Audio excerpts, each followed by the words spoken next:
News 7 Tamil, பொறுப்பும் பொது நலமும்.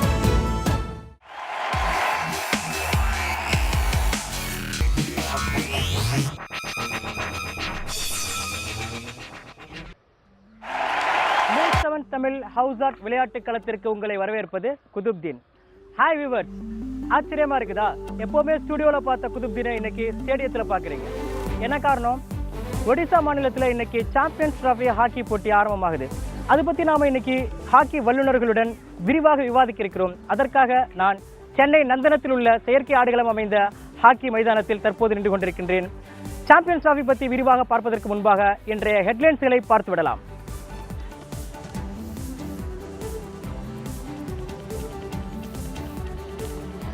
எட்டு முன்னணி அணிகள் மோதும் சாம்பியன்ஸ் டிராபி ஹாக்கி போட்டி இன்று தொடங்கியது. முதல் ஆட்டத்தில் ஜெர்மனியை எதிர்கொள்கிறது இந்தியா.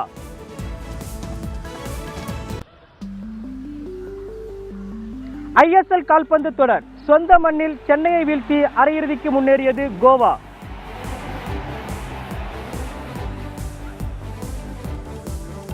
இந்தியாவில் களை கட்டுகிறது IPTL டென்னிஸ் போட்டி. உலகின் முன்னணி வீரர்கள் மோதல்.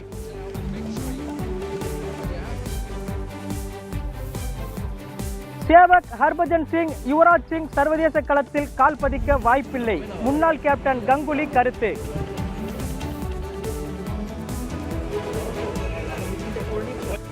இனி நாம் செய்திகளை விரிவாக பார்க்கலாம்.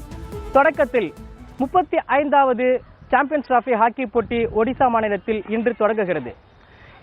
இந்த சாம்பியன்ஸ் டிராபி ஹாக்கி கோப்பையை இதுவரை இந்தியா வென்றதில்லை.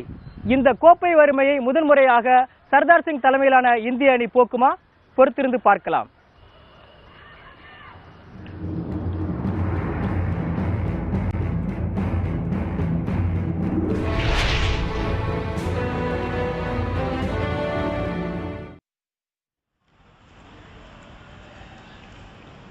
சாம்பியன்ஸ் டிராபி தொடர் சர்வதேச ஹாக்கி சம்மேளனத்தால் நடத்தப்படுகிறது. உலகின் 8 முன்னணி அணிகள் மட்டும் பங்கேற்கும் இந்த போட்டி 2 ஆண்டுகளுக்கு ஒரு முறை நடத்தப்படுகிறது. ஹாக்கி உலகின் உயரிய போட்டியான சாம்பியன்ஸ் டிராபி போட்டி 3வது முறையாக இந்தியாவில் நடைபெறுகிறது. ஒடிசா மாநிலம் புவனேஸ்வரில் களை கட்டும் இந்த போட்டி வரும் 14ஆம் தேதி வரை ஹாக்கி ரசிகர்களுக்கு விருந்து படைக்க உள்ளது.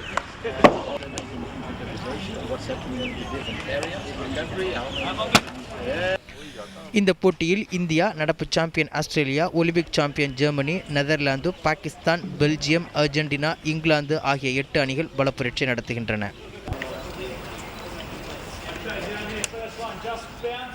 8 அணிகளும் 2 பிரிவுகளாக பிரிக்கப்பட்டு முதலில் லீக் ஆட்டங்களும் பின்னர் நாக் அவுட் முறையிலும் போட்டிகள் நடத்தப்படுகிறது. சர்தார் சிங் தலைமையிலான இந்திய இளம் அணி தொடர்ச்சியாக சிறப்பாக ஆடி வருகிறது. இதனால் இந்த முறை முந்தைய வரலாற்றை திருத்தி எழுதி முதன்முறையாக கோப்பையை கைப்பற்றி சாதனை படைக்கும் என எதிர்பார்க்கப்படுகிறது.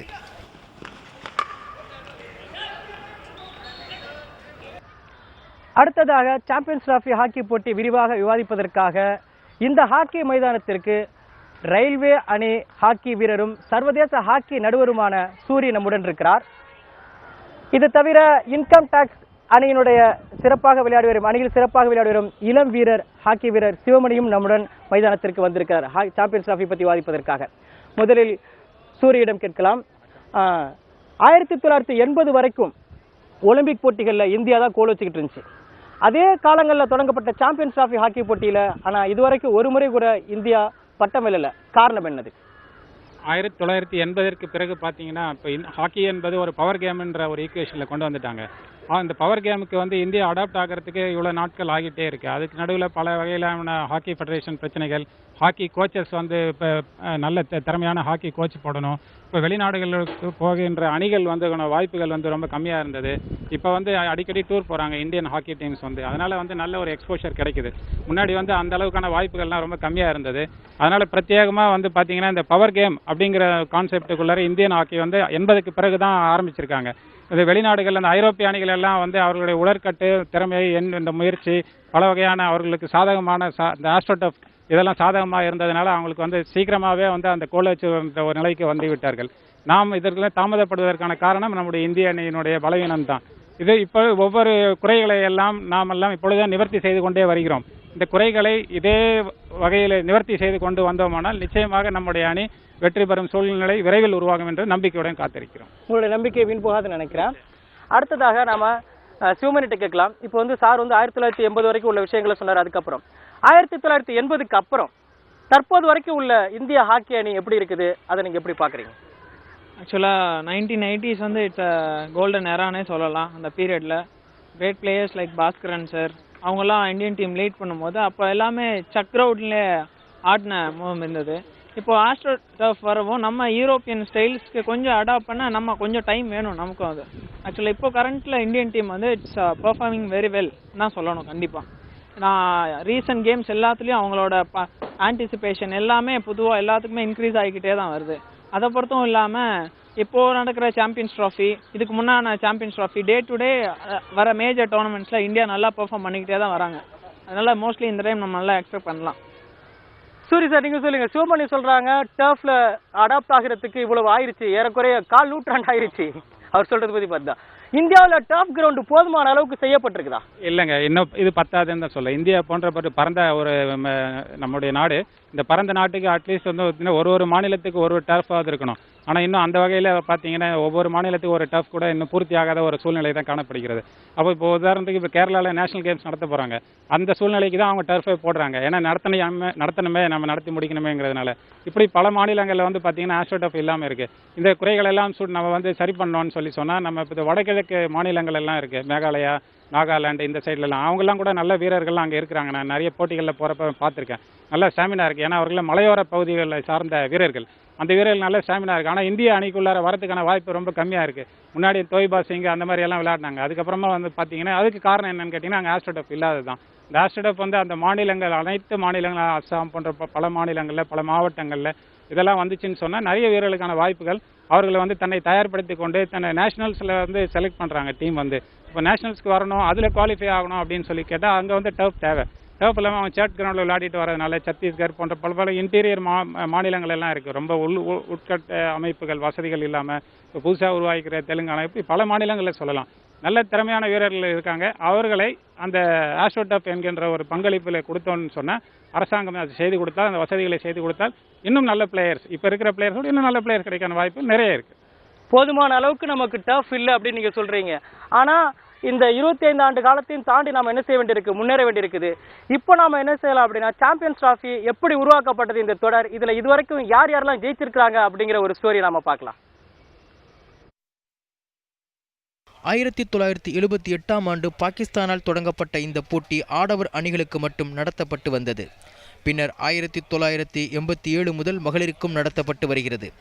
ஆண்டுதோறும் நடத்தப்பட்டு வந்த இந்த போட்டி இந்த ஆண்டு முதல் 2 ஆண்டுகளுக்கு ஒரு முறை நடத்த சர்வதேச ஹாக்கி சம்மேளனம் முடிவெடுத்துள்ளது. ஆடவர் சாம்பியன்ஸ் டிராஃபி ஹாக்கி தொடரில் ஆஸ்திரேலிய அணி 13 தடவைகள் கோப்பையை வென்றுள்ளன. கடந்த 5 ஆண்டுகளாக தொடர்ந்து அந்த அணியே சாம்பியன் பட்டத்தை தக்க வைத்துக் கொண்டுள்ளது. அடுத்தபடியாக ஜெர்மனி 9 முறை சாம்பியன் பட்டம் வென்றுள்ளது. ஒலிம்பிக் சாம்பியனான அந்த அணி கடந்த 6 ஆண்டுகளாக சாம்பியன் பட்டம் வெல்லாமல் திணறி வருகிறது. ஒரு முறை கூட பட்டம் வெல்லாத இந்திய அணி 1982ஆம் ஆண்டு 3வது இடம் பிடித்தது குறிப்பிடத்தக்கது. மகளிருக்கான சாம்பியன்ஸ் டிராஃபி ஹாக்கி போட்டி தற்போது அர்ஜென்டினாவில் நடைபெற்று வருகிறது. மகளிர் சாம்பியன்ஸ் டிராஃபி ஹாக்கியில் நெதர்லாந்து, ஆஸ்திரேலியாவும் தலா 6 முறை கோப்பையை வென்று அசத்தியுள்ளன.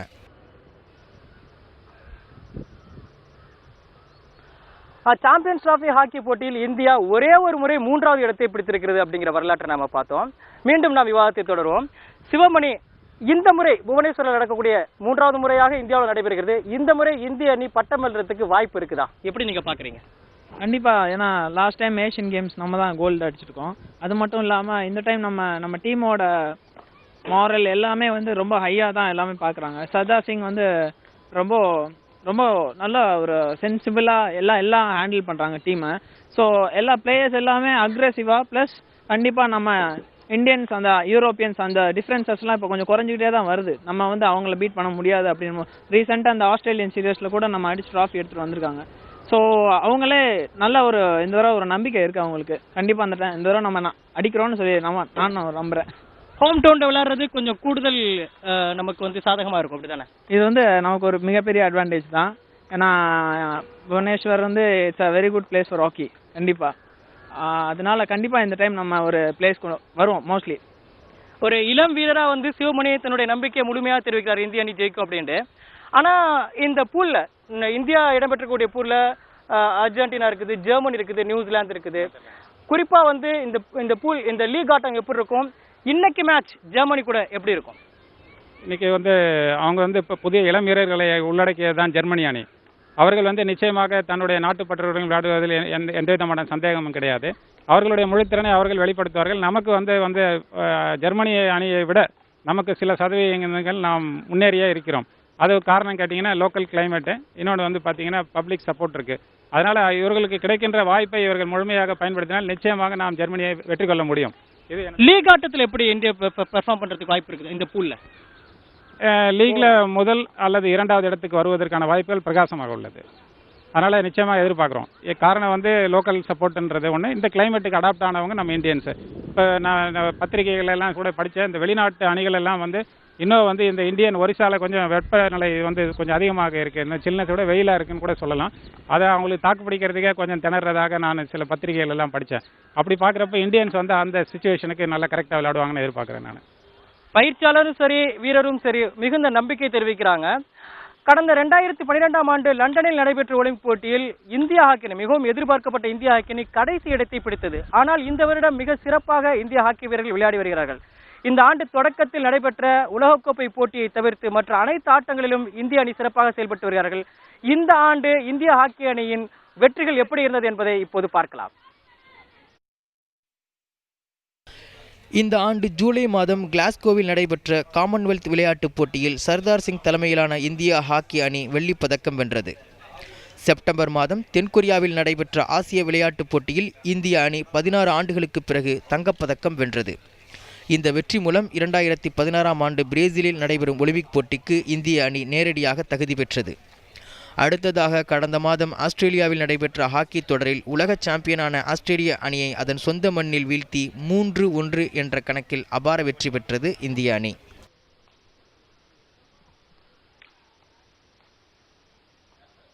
விவாதம் விறுவிறுப்பாக நடைபெற்றுக் கொண்டிருக்கிறது. பின்னாடி இளம் வீரர்களும் ரொம்ப சுறுசுறுப்பாக ஹாக்கி விளையாடிட்டு இருக்காங்க. நாம் ஒரு சிறிய இடைவேளைக்கு பிறகு சாம்பியன்ஸ் டிராபி ஹாக்கி பற்றின விவாதத்தை தொடரலாம்.